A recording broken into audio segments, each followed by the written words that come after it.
So I recently replayed Spider-Man 2 again, and you know what? Back when it came out, I genuinely thought it was the best Spider-Man game ever. And I still think it holds up. The graphics are pretty good, a few side missions are pretty fun, and the Spider-Man moments?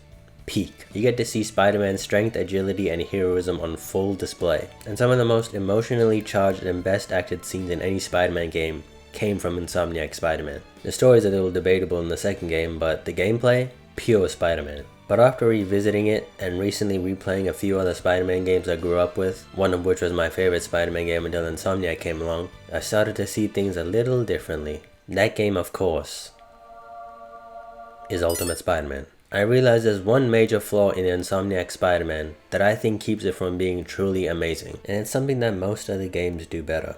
Now, before I complain like a typical Spider-Man fan, Spider-Man 2 definitely earned its spot in the Hall of Fame. The traversal and web swinging alone set a new standard for superhero games. The combat is satisfying, the world feels alive, and the sense of freedom you had swinging around was unmatched. The stakes were high, and there was never a shortage of these iconic Spider-Man moments. But it's also got a problem. Pacing.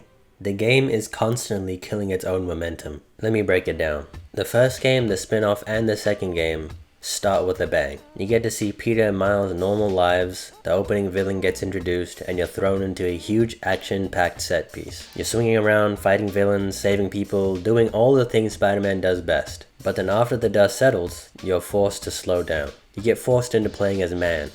No spider, just walking, slowly, in some lab, at a school, or the feast shelter.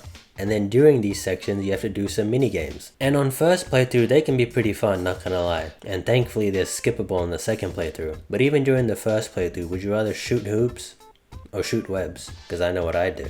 And it's not that these moments alone are bad. It makes sense for the story they're trying to tell. But honestly, I'd rather they just cut this part of the story out, or not have me play during these sections, because it really disrupts everything. You're on this high of action, and then all of a sudden you're frolicking around as Peter, trying to piece together puzzles and solve problems as a regular guy. Then once that's over with, you get to be Spider-Man again. And it's fun, it's fast, it's what you came for. And then, bam!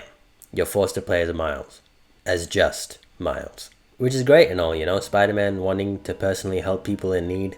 I always have time for my community. Whether he goes undercover as Miles or reminiscing on the good old days is nice and all. But once again, the main story pacing takes a hit. More minigames with more Spider-Bots, rockets, DNA stuff, and this unforgivable, unskippable DJ section. What were they thinking, bro? This is so unnecessary and boring. Every other minigame you can skip. Except this one. Every time you play this game, you're forced to do this. Why? I'm tired of Miles and music. Just stop it. Get this man away from music. We know what happened last time. Then once that's done for, it's back to fast-paced action, baby. Let's... No. Oh. But before I complain again like a typical Spider-Man fan, I do think the MJ missions are definitely better than the 2018 Spider-Man. It isn't just hide and seek anymore. MJ got the blicky on her, and she lets that thing sing. She is OP, one-shotting people. And MJ is important to the story. She pushes things forward, but there has to be a better way than this. Because it seems like every time things start picking up speed, the game smacks you down again. And this happens every game. They're 3 for 3. I saw the creative director of the game say that the reason they had you play as MJ was to drive home the message that even without superpowers, one could make a difference. I knew that those missions weren't the fan favorites coming out of Spider-Man 1. We knew we had to make her more of a proactive, capable person. And if she's a little OP, I don't give a shit. It's important to have her be a capable hero. You know, this might sound cliche or whatever, cheesy, but like you don't need to have powers to be a hero. Which, yes, I like that message. But that same thing could be said for Rio Morales, or Genki, or Aunt May, even Alfred in the Batman Arkham games. That man is a hero and we never have to play as him.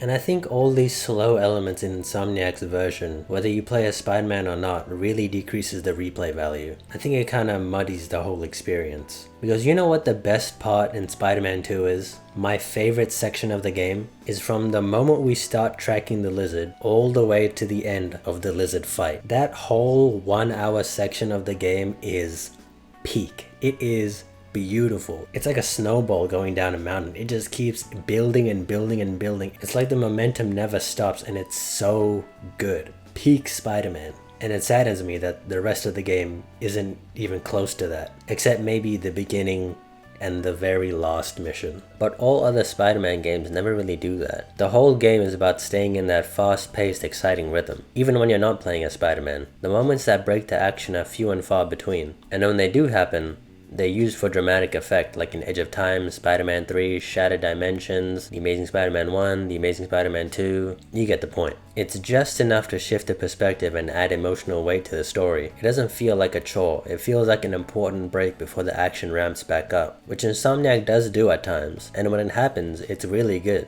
But those cases are the minority.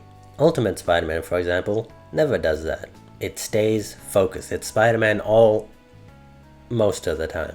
The story takes you through different character perspectives, but the game knows what you're here for. It keeps that sense of momentum alive. There are no slow walk sections, no awkward minigames. Everything that happens feels like it's moving the story forward. Older Spider-Man games seem to have this one-speed formula that works. So yeah, when I look at Ultimate Spider-Man today, I can't help but feel that it's still one of the best Spider-Man games ever made. Yeah, the combat, traversal, and story may not be as complex as what we've seen from Insomniac, but there's something about the consistency of the gameplay and the presence of Venom that makes it stand the test of time.